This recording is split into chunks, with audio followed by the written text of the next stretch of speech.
Dallas here with the tangent tip. Let's go over how to mark a shot where you hit a ball out of bounds. Ideally, the app has detected two tee shots from your first tee shot and your provisional that you ended up playing. You always start by entering your score. So in this case, I made a 7. I didn't actually hit it out of bounds. I hit it into a lake and had to re-tee, which is the same situation. I'll mark my number of putts. I'll mark that I had a penalty, and the penalty was after the first shot.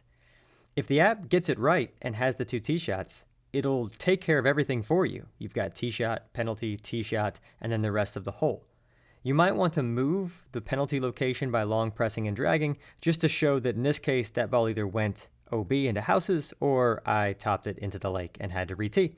And just like that, you've got your hole with your OB shot or your re-tee situation marked correctly. Let's say instead, it did not pick up two tee shots, you've only got one. In this case, you still start with the same flow.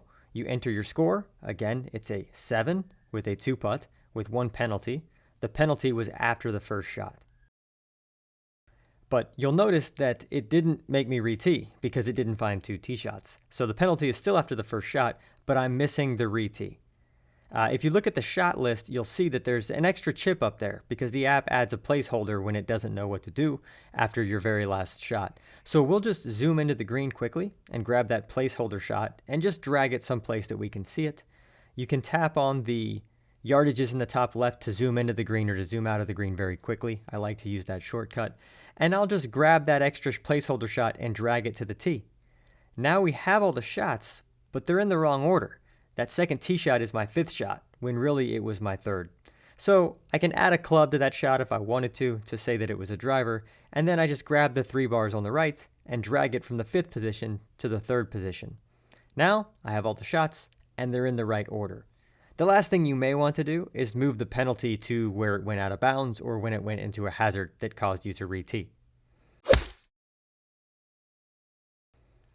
The last OB situation is part of the new local rule that allows you to drop the ball in the fairway, but you have to take 2 penalty strokes. In this case, you again start by entering your score. So you had a 7, you missed to the right, you had 2 putts, but you had 2 penalties. It is a 2 penalty situation if you elect to drop it in the fairway.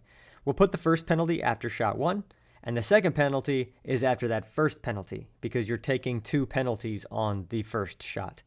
We can then drag those penalty markers over to where it went out of bounds if we choose. It doesn't really impact the stats, but it is nice for you to get an idea of how far you hit that drive.